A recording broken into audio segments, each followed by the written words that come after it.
in today's lesson, what we're going to be doing is making bread. Now, I am aware that flour might be a bit of a problem for people to get hold of, but if you can, then at least you'll be able to make some bread. So what I'm using today is strong white flour. It's really important that you use this strong white flour or strong flour because it has a higher gluten content. Now, if you're not sure what I mean by that word gluten, why don't you have a research of it and find out what it is that we are doing with it today. In my bowl, I've already got weighed out, so I'll share this recipe on the Google Classrooms as well. I've actually changed it very slightly. I've actually gone onto the BBC Good Food and had a look at their bread recipe, just because the quantities are very slightly different to what we have at school. We use less strong plain flour compared to what they do here, and this then gives me a loaf of bread for myself and my husband.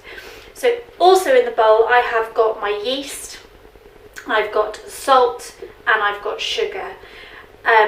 Keeping them all separate for the moment, I've weighed these out already before starting, so I didn't want them touching. The yeast is a biological bacteria, and it needs four main things in order for it to grow. So we've got moisture, which is going to come in the form of our tepid water. We've got the food, with it being the salt, the sugar and the flour. It's also going to have the warmth, us working it and giving it time to prove. That's it getting time to develop, but it's in a warm room at this moment in time. The sun is shining outside, so these rooms will then get nice and warm. And it's also going to have time, and it's got time to do that through that proving time that we're going to allow the yeast to develop and produce carbon dioxide, which then helps the bread rise. What I'm going to do is I'm actually going to just use my hands. Do make sure that you've taken off watches, bracelets, all sorts of other things. You don't want them getting lots of dirt in there. If you have got engagement rings or anything like that, I take them off as well. Just a single plain band is probably best. You don't want to get flour or bacteria into those rings. So all I'm going to do is use my hand as a whisk, and I'm just going to stir that all round and give it well combined, making sure that I've got that there. Now, I didn't sieve my flour, just because I can feel with my hands any of those lumps, but you can do that if you wish, because you can then push air into your bowl as you are sieving, so it just adds another element as well. And then all I'm going to do is make a little well in my flour.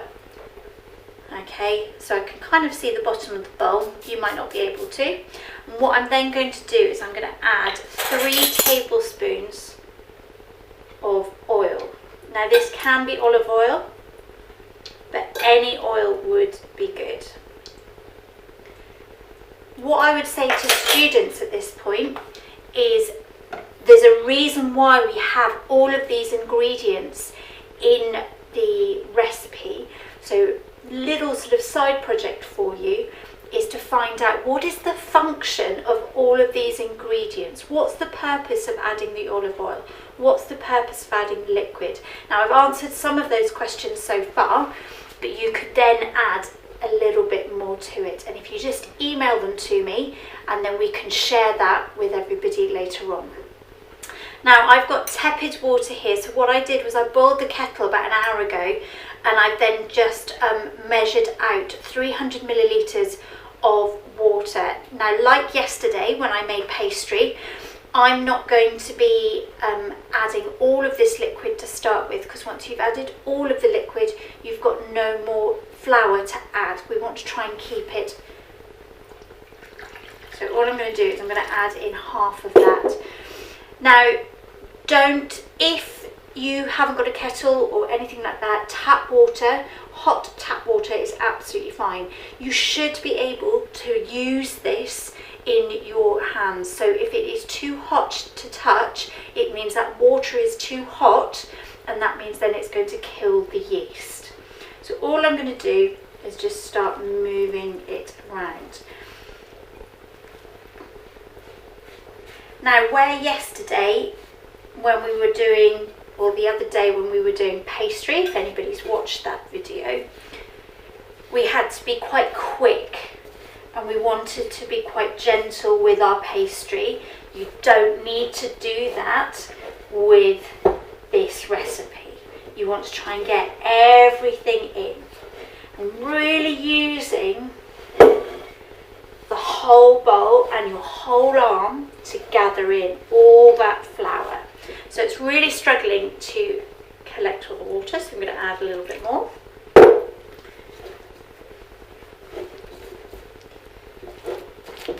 And because we're using that tepid water, that means that it's then starting to activate the yeast.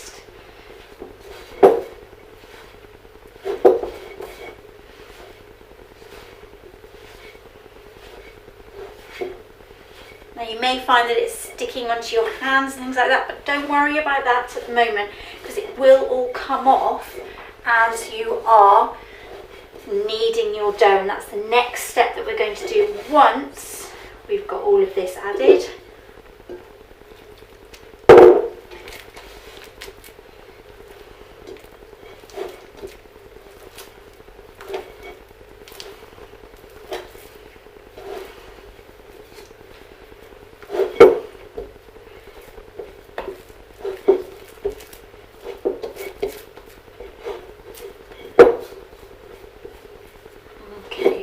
Start to see it's a little bit sticky, but that's okay, because as we start to knead, that dough will start to come off our hands. So I'm just going to pull it out of that bowl, and like we did with the pastry, I'm going to add a little bit of flour onto my worktop. Again, parents, just watch how much flour is being put on, just because we tend to find at this stage that students tend to put quite a lot onto their worktops, and we end up with a lot of wasted dough.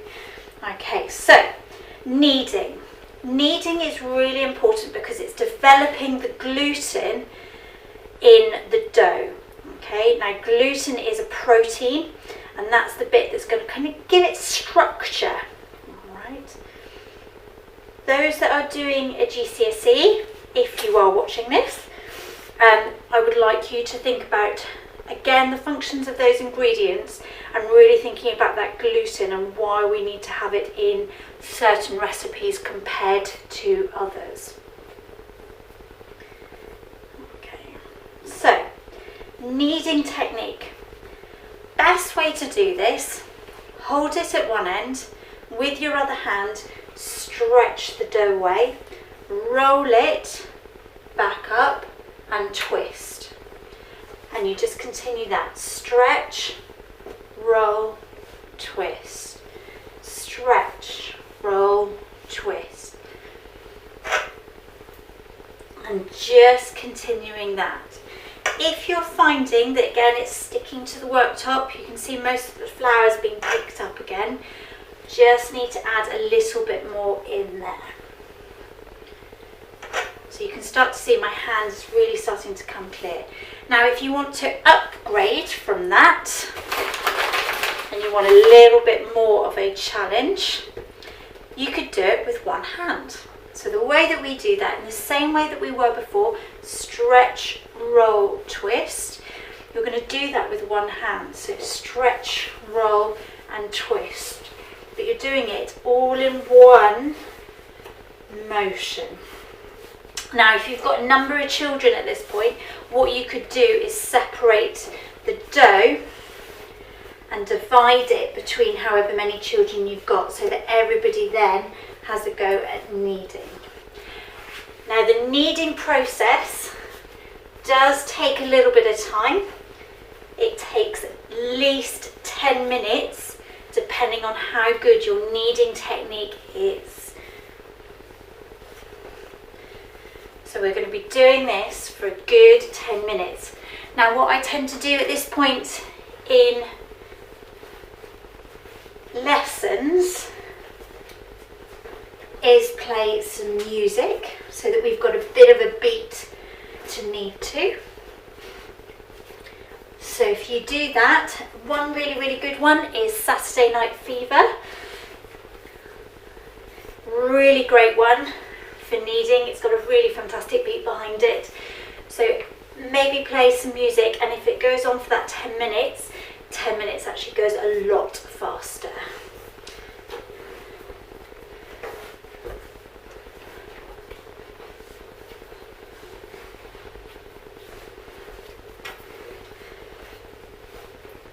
Now another way that you can tell whether your dough is done or not is just by stretching out the dough, and as it's stretching you should be able to see through it. Now you can see that that's creating holes, so I know that that's not been kneaded enough.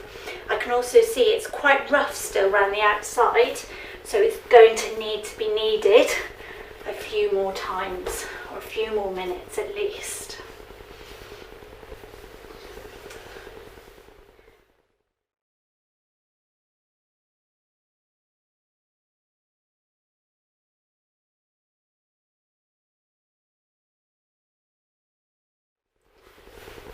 So I'm still kneading. It's actually probably been longer than 10 minutes that I've been kneading this.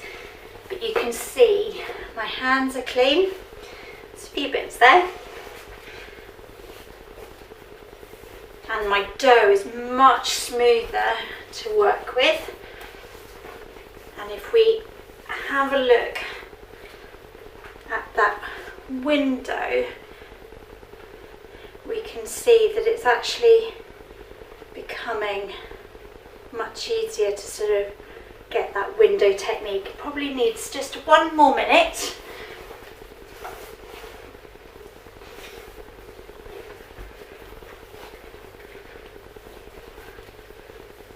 I often find that actually students' dough is much better than mine. They seem to have a lot more energy at this point. So maybe if you're making bread on this day, you actually just need to do this as your workout rather than maybe Mr. Smith's workouts.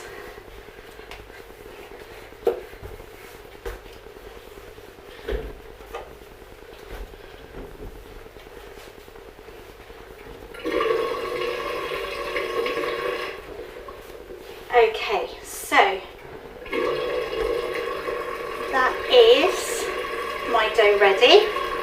What I'm then going to do is put it back into the bowl that it was in before and just add a tablespoon of oil into the bowl and just pour that round the outside. What I'm then just going to do, pour this out of there, there we go. All I'm going to do is pop that into the bowl there, and I'm going to lightly cover the bowl with the cling film, and that's it. For the moment, that is all that you need to do. That is going to be left to prove for at least an hour until it should double in size, and then we'll come back to it, we'll knock it back, we can then shape it, and then we leave it to prove again. If any of those keywords don't make sense to you, please research them. So the keywords, gluten, prove, and that is not that I'm asking you to go and prove yourself, it's a different kind of prove. Can you see what the difference is? The kneading technique, so that is, again, it's slightly different spelt, so you need to just go and have a look to see which one that is. So do have a look at those sorts of key words as to what we've been doing with our bread making today.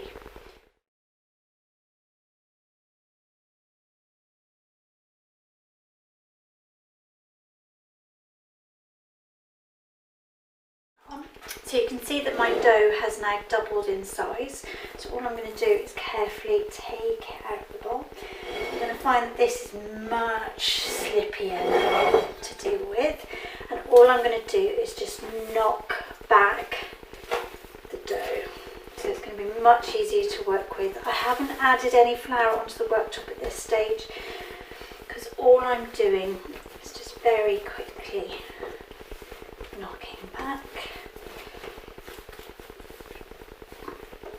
Okay. So question for you. Okay, really good question for you at this point, guys, is why do we knock back? What's the purpose of it? If you can answer that question and then put it up onto Google Classroom, that would be really helpful. So what is the purpose of us knocking back our dough? So at this stage, all I'm going to do again is I'm just going to leave it. I actually left mine to brew for probably nearly 2 hours in the end. I think my kitchen's quite cold. So what I'm now doing is I'm just going to leave it again for another hour. You can just cover it back up with the cling film that you've just taken off. Okay. And then I'm going to leave that now for 1 more hour. It is a long process, but that should mean that you can then be getting on with some other bits and pieces at the time as well. So something that I might be doing later is our dinner. So I could be doing that whilst it's happening, or I could be going outside and enjoying that sunshine that seems to be happening at the moment. Okay, so I'm going to leave that for 1 more hour and then it should be ready to go into the oven. Your oven will need to be preheated to 220, so it's worth putting that on just to preheat maybe 10 minutes before the end of that hour.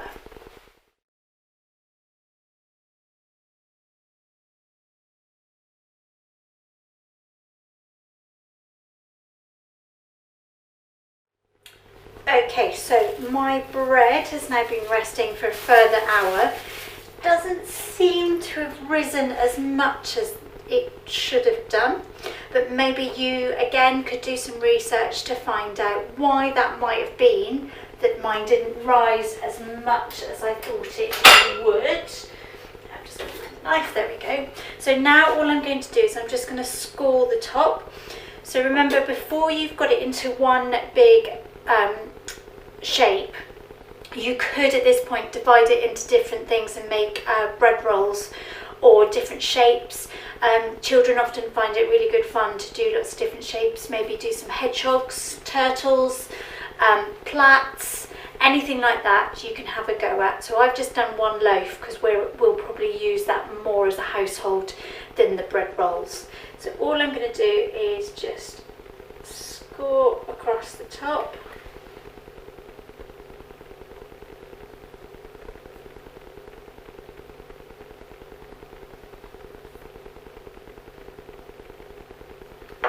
Okay. What I'm also going to do is just dust that with a little bit of flour as well. So I'm still using my strong plain flour just to give it a bit of colour. There we go.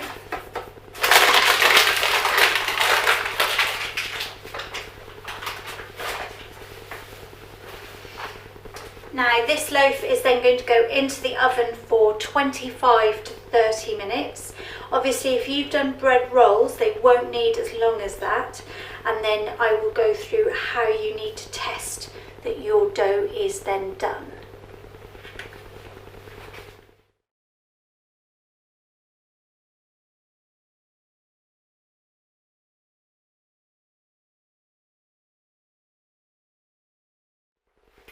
Okay, you can see that my bread is now out of the oven.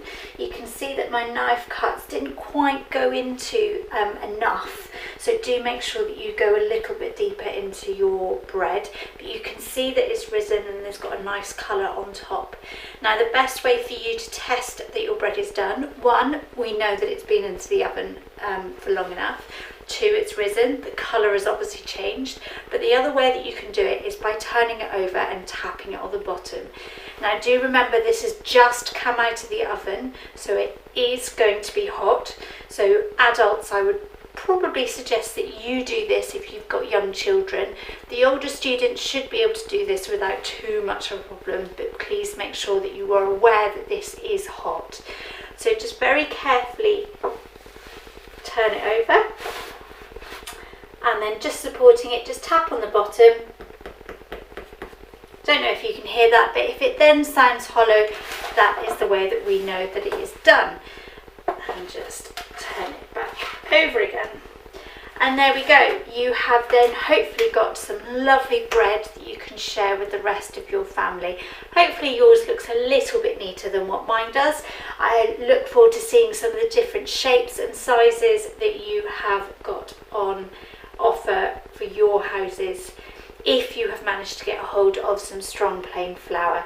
As I said, I know it's difficult at the moment, but hopefully you've had a go at some of those different questions that I've asked throughout the demonstration. Good luck!